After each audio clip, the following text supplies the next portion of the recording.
নমস্কার, আপনি শুনছেন TV9 বাংলা ডিজিটালের পডকাস্ট কানে কানে। আর আমি লিমা বলছি। পর্নোগ্রাফি ফাঁদ, টার্গেট কিশোর কিশোরীরা, কতটা চিন্তায় অভিভাবকেরা। TV9 বাংলা ডিজিটালের পডকাস্ট কানে কানের আজকের এপিসোড 671-এ আপনার জন্য রইল সেই বিষয়ে বিশদ তথ্য। আজকের পডকাস্টে লিখেছেন TV9 বাংলা ডিজিটালের সাংবাদিক জয়দীপ দাস। গতিময় জীবনে বর্তমানে ইন্টারনেট ছাড়া যেন জীবন অচল।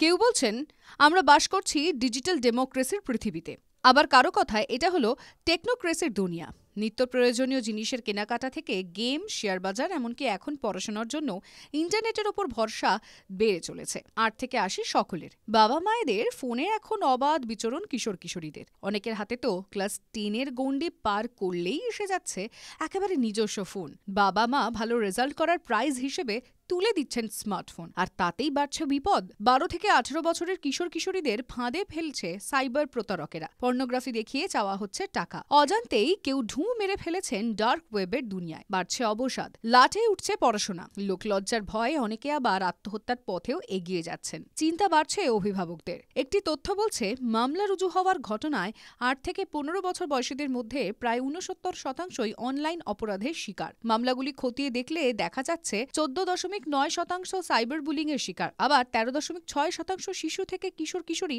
আত্মহত্যার চেষ্টা করছে। কিন্তু নিস্তার কোথায়? কি ভাবছেন বাংলার অভিভাবকেরা? খোঁজ করেছে TV9 বাংলা ডিজিটাল। শিলিগুড়ির বাসিন্দা মাম্পি দাস রাজ্য তথা দেশ থেকে লাগাতার শিশুদের টার্গেট করে সাইবার ক্রাইমের ঘটনায় চিন্তিত তিনিও। বলছেন বিষয়টা খুবই চিন্তার। শেষ 3-4 বছরে বাচ্চারা অনেক বেশি ইন্টারনেটের ওপর নির্ভর হয়ে গিয়েছে। ওরা তো অত ঠিক ভুল জানে না, ওরা ওদের প্রয়োজন মতো কাজ করতে যাচ্ছে। কিন্তু সমস্যাটা হচ্ছে, ইন্টারনেটে এমন সব জিনিস প্রমোট করা হচ্ছে যেগুলোর দিকে ওদের নজর যাচ্ছে, যেগুলো মনিটর করা যাচ্ছে না। অজানা অনেক জিনিস যখন ওদের সামনে আসছে, সেগুলোতে ওরা কৌতূহলবশত ঢুকে যাচ্ছে। শহরের আরও এক অভিভাবক বলছেন, যারা এই ধরনের অপরাধ করছে তারা কিন্তু সাধারণ অপরাধী নয়, ওরা সব ভালো প্রোগ্রামার। চ্যালেঞ্জ হিসেবে নিয়েই ওরা ওই অপরাধগুলো করছে। এর কিন্তু কোনো প্রেসক্রিপশন নেই, তাই সচেতন থাকতে হবে আরও। সাইবার বিশেষজ্ঞরা বলছেন, অজান্তে নানা লিঙ্কে ক্লিক করার ফলে কম্পিউটার, মোবাইলে বাসা বাঁধছে নিত্য নতুন ম্যালওয়্যার হ্যাকিং টুলস। ফলে ইন্টারনেট সংযোগ না থাকলেও অজান্তে সেগুলো নেপথ্যে কাজ করে যাচ্ছে। মাঝে মধ্যে স্ক্রিনে ভেসে উঠছে বার্তা, দেখা যাচ্ছে ন্যাশনাল সাইবার ক্রাইম রিপোর্ট পোর্টালের লোগো সহ লেখা। আর তাতে বলা হচ্ছে, দেশে নিষিদ্ধ বেশ কিছু পর্নোগ্রাফি সাইট বারবার খোলার জন্য এই কম্পিউটারটি ব্লক করে দেওয়া হয়েছে। চাওয়া হচ্ছে মোটা টাকার জরিমানা। হুমকি দেওয়া হচ্ছে, দ্রুত টাকা না দিলে বাড়িতে যেতে পারে পুলিশ। আইন মন্ত্রকে রিপোর্ট করারও হুমকি দেওয়া হচ্ছে। এখানেই সিঁদুরে মেঘ দেখছেন অভিভাবকেরা। বাঁকুড়ার এক অভিভাবক বলছেন, আমরা তো অসহায়, এখন তো ফোন কম্পিউটার ছাড়া পড়াশোনা অসম্ভব। এবার একটা বাচ্চার পিছনে তো সিসিটিভি ক্যামেরার মতো লেগে থাকতে পারবো না।